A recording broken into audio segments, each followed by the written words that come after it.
Radio Kédou, le journal avec Sotelma Malitel. Merci à tous de votre fidélité. Voici le sommaire de cette troisième édition de Kédou Info. Bamako 2030, croissance et développement, imaginer des stratégies urbaines pour un avenir maîtrisé et partagé. C'est le thème d'un projet d'urbanisation de Bamako. Les acteurs de l'urbanisme de Bamako sont en concertation avec la société civile. Faire le bilan des différentes actions menées par le GEPAC et parler des perspectives d'avenir. C'est le but de la troisième assemblée générale du groupement professionnel des agences de communication du Mali, GEPAC. La CONGEDEV a lancé ce jeudi un projet d'appui à la jeunesse du Mali. Plus de 350 jeunes volontaires seront formés. Le développement de ce sommaire avec Assetou Kanté et Ousmane Wele Diallo à la technique.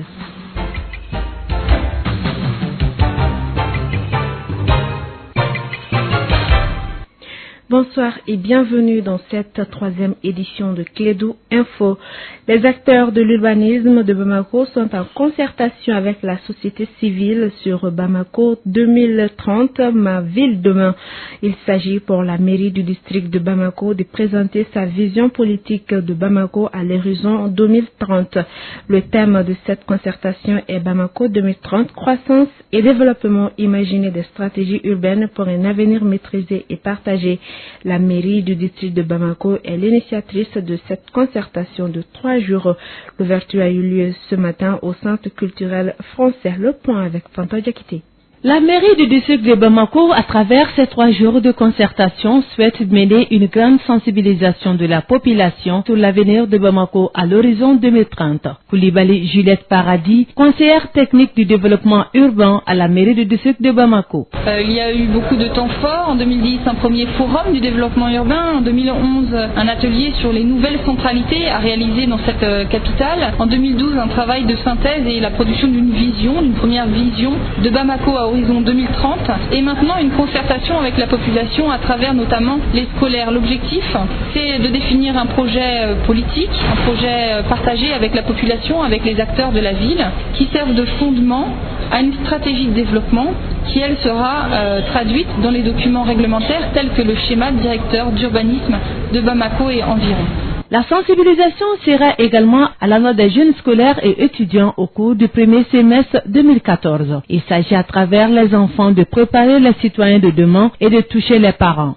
Leur rôle, c'est avant tout d'oser rêver la ville qu'ils souhaiteraient avoir quand ils seront adultes. La manière dont on s'y est pris pour leur permettre de se projeter dans l'avenir et ne pas simplement vivre la vie au présent et au quotidien, mais d'essayer de voir un peu à long terme ce que sera leur cadre de vie. Et ça a été accompagné avec les académies et puis avec les CAP, et des activités ont été proposées au sein de leur programme scolaire.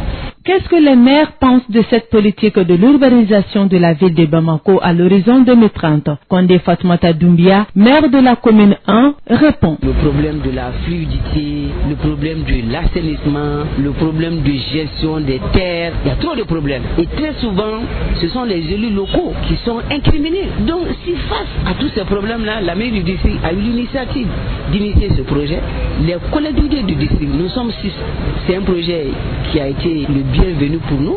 Ce projet d'urbanisation prend en compte plus de 14 000 élèves et étudiants, 285 classes réparties dans 49 écoles publiques et 44 privées dans les 6 communes de Bamako et périurbaines. Écoutons à présent Bassi Diarra, chargé du développement urbain à la mairie du district de Bamako. Il nous parle de l'impact de ce projet sur la ville de Bamako. Il est au micro de Fanta Diakité. Mais si jamais les collectivités territoriales et l'État arrivent à se mettre la main pour doter la ville de Bamako de toutes les réflexions qu'on est en train de mettre en place, l'impact ce sera d'abord d'aérer Bamako. Aujourd'hui on est en train de faire l'évacuation des kiosques sur les publics. Là ça va donner encore de la fluidité à l'ensemble de la circulation, ce qu'on appelle la mobilité urbaine. Elle va être beaucoup plus fluide. Et dans un deuxième temps on va mettre un terme à l'étalement urbain de Bamako. On va proposer au Bamakois de construire un peu en hauteur, ce qui ont des maisons au lieu de prendre beaucoup plus d'espace. Et ensuite, ça va équilibrer Bamako. À gauche, on a le grand marché de Bamako, on a les administrations, on a même la cité administrative qu'on a construit là. Et de l'autre côté, il y a beaucoup plus de monde. Et là, on doit amener de ce côté de l'administration pour que les deux rives soient équilibrées. Ça aussi, en termes de cadre de vie, la ville de Bamako va être beaucoup améliorée. Et enfin, on est en train de voir avec les communes riveraines de Bamako, faire une ceinture pour que le gros porteur ne rentre plus dans Bamako, mais qu'ils puissent contourner Bamako pour faire des pôles de développement à l'extérieur de Bamako. Donc tout ça fera que la ville de Bamako va gagner en image, elle va gagner en propriété, elle va gagner aussi en mobilité. Donc voilà un peu en gros ce que ça peut apporter aux Bamakois dans 20 ans, l'amélioration de leur cadre de vie, donc l'amélioration de leur santé. Le groupement professionnel des agences de communication du Mali, GEPAC, a tenu ce matin sa 3e assemblée générale. L'objectif de cette rencontre était non seulement de faire le bilan des différentes actions menées par le bureau et les membres, mais aussi de parler des perspectives d'avenir. Pour plus de précisions, écoutons le président du GEPAC, Amadou Moustapha Diop. Il est au micro de Kani Keita. Il s'agissait de l'assemblée générale ordinaire qui est statutaire du groupement professionnel des agences de communication. Vous savez que dans toute organisation, il y a des règles de fonctionnement. De temps en temps, il faut rendre compte aux membres et c'est ce qu'on appelle généralement les assemblées générales. Le bilan de 2013 que nous avons présenté à nos membres, le rapport d'activité et le bilan financier. Le bilan, il a été beaucoup plus basé sur la défense des intérêts de la profession. On a eu 2 ou 3 combats à mener, notamment la loi sur le régime général de la publicité au Mali. Il y avait eu aussi un problème au niveau des aéroports du Mali, notamment avec un problème d'exclusivité qui était en train d'être mis en place pour une agence que nous avons combattu. Présentement, nous sommes sur un autre combat au niveau du Centre international de conférence de Bamako qui, à notre entendement, est en train de faire une concurrence aux agences de communication. Et voilà plus ou moins un peu les points qu'on a essayé de développer devant nos membres. Quelles sont les actions en perspective? 2014, la première action, c'est la loi, le vote par l'Assemblée nationale de la loi sur le régime général de la publicité qui va être quand même le cadre d'exercice de notre profession. Nous avons aussi le projet de la mise en place de la haute autorité de la communication et dont nous souhaitons être vivement partie prenante. Nous comptons aussi augmenter le nombre d'adhérents parce que toute organisation, plus tu as des adhérents, plus tu es représentatif. Voilà plus ou moins un peu le cadre fixé par les membres pour 2014. Sur un autre sujet, unir leurs forces pour mieux défendre les droits des transporteurs du Mali. C'est la raison principale de la signature de l'acte d'adhésion entre le syndicat des mototaxis du Mali, SMTM, et la Fédération nationale de transporteurs, FENAT. La cérémonie de signature a eu lieu ce matin au siège de la Confédération syndicale des travailleurs du Mali, CSTM. Le chargé de communication du SMTM nous donne plus de détails sur les raisons, mais aussi les problèmes de ce secteur des transporteurs du Mali. Cheikh Oumar Tidjane Djabi est au micro d'André Traoré. On a rejoint la Fédération nationale des transporteurs parce que, ils nous ont devancé dans ce secteur, ils ont beaucoup plus d'expérience que nous. 2, j'estime que là, c'est ensemble que nous aussi, on peut peut-être nous inspirer de leur façon de revendiquer les droits pour le secteur dans lequel ils sont en train d'œuvrer actuellement, pour défendre le droit de ceux qui aujourd'hui aussi sont en train d'œuvrer dans le secteur de mototaxi au Mali. Vous voulez défendre quel droit spécifiquement? Bon, en réalité, les mototaxis ont été amenés par la pêche. Mais aujourd'hui, à la date où je vous parle, il n'y a aucune législation qui dirige ou bien qui encadre les mototaxis au Mali. Donc à ce vide-là, ils sont soumis souvent à beaucoup de contraintes, surtout celui des policiers. Au-delà de ça, ils les imposent, la mairie, c'est-à-dire il n'y a aucun texte qui les encadre. Donc ce qui fait que là aujourd'hui, à tout bout de champ, à chaque fois que là tu es un mototaxi aujourd'hui, et tu sors seulement, les policiers sont là pour t'embêter. Vous voulez mener un combat contre ça? Non, bon en réalité non, on veut aujourd'hui amener les législateurs à créer un cadre qui peut permettre à ces mototaxis d'œuvrer en toute légalité. Je pense que c'est ce qu'on voudrait essayer d'amener pour que définitivement ils sortent un peu de cette clandestinité. Parce que s'il n'y a pas de règles en la matière, ça veut dire que chacun applique ce qu'il veut.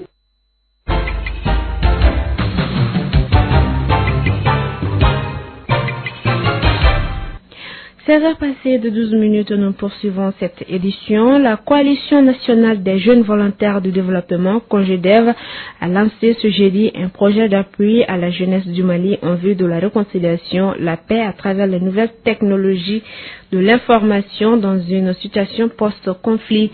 Le du projet consiste à la formation de 350 jeunes volontaires. Le président de la CONJEDEV, Soumaïla Baïni Traoré, nous en dit plus au micro de Kani Keita. En fait, depuis un certain temps, la CONJEDEV était en discussion avec l'UNESCO par rapport à la formation des jeunes sur des thématiques qui nous préoccupent aujourd'hui, notamment la question de la culture de la paix, la réconciliation et les questions de gouvernance. Nous nous sommes rendus compte que c'est sur les réseaux sociaux, à travers les réseaux sociaux, sur le net, que beaucoup de choses se font aujourd'hui. La violence, ça s'entretient à ce niveau. Et pour réconcilier, pour renforcer la paix, il faut impérativement aller sur les réseaux sociaux. Donc c'est pourquoi l'UNESCO a accédé à cette invite, à cette demande, et l'UNESCO nous a fait bénéficier d'un appui aujourd'hui qui nous permet de former 350 volontaires, cybervolontaires de la paix, de la réconciliation et de la gouvernance. Et cette formation va concerner des jeunes de Bamako, de Ségou, de Koulikoro, mais il y aura d'autres structures aussi qui vont faire des activités au niveau du Nord, dans les régions du Nord. Donc c'est une série d'ateliers de formation sur les questions d'éthique, sur les questions de culture de la paix, de gouvernance et de réconciliation. Et en sa qualité du président du Conseil national de la jeunesse CNJ Mali, Mamadou Saliat Touré pense que ce projet de CONJEDEV vient à point nommé dans la mesure où le pays se trouve en plein chantier de réconciliation. Nous l'écoutons. Les jeunes maliens déjà très actifs sur le net à travers des réseaux de communication, des réseaux sociaux comme Facebook, Twitter et autres, seront, j'en suis sûr, après cette formation, des internautes volontaires en faveur de la paix, en faveur de la réconciliation et de la bonne gouvernance. C'est pourquoi il me plaît d'appeler tous les camarades des structures bénéficiaires de cet appui qui participeront à cette formation dans les 3 localités, à savoir Bamako, Koulikoro et Ségou. Cette formation vous permettra de créer beaucoup de forums de discussion dans certainement des pages aussi, des pages Facebook, et vous donner les outils nécessaires de communication sur la paix à travers l'animation de ces réseaux. En tant que représentant des structures de jeunesse, vous devrez être à mesure, après, de restituer vos connaissances acquises à la base. Mieux, j'allais dire, être des formateurs pour que chaque jour, des milliers de jeunes adhèrent à cette initiative.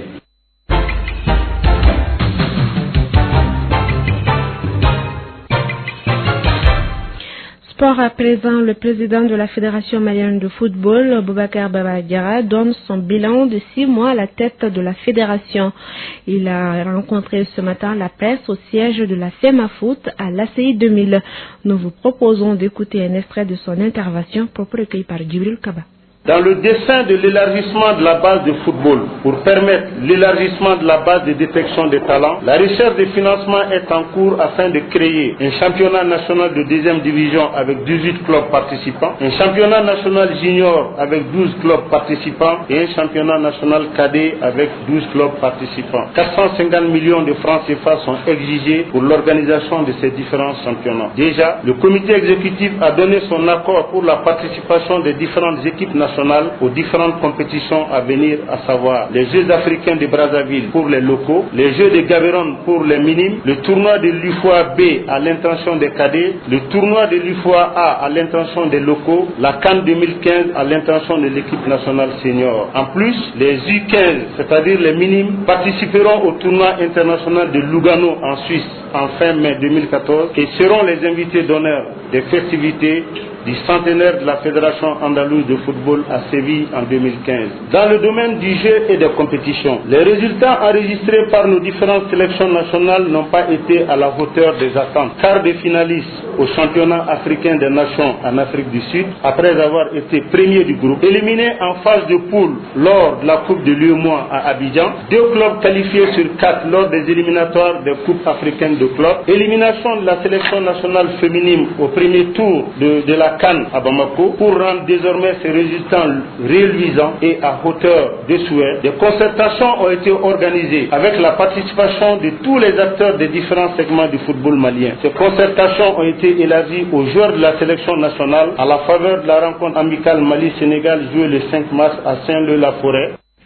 Voilà, le sport se poursuit sur notre antenne. Vous aurez droit à la retransmission en direct du match UFRESA et Association des femmes douanières et épouses douaniers au stade Mamadou Konaté. Ce match de gala entre dans le cadre de la célébration du 8 mars, journée internationale de la femme. Voilà, mais moi je pronostique 3 pour les journalistes et 0 pour les douaniers. Voilà, c'est la fin de cette 3e édition de Clédou Info qui vous a été présentée par Assetou Kanté, mise en onde par Ousmane Wile Diallo.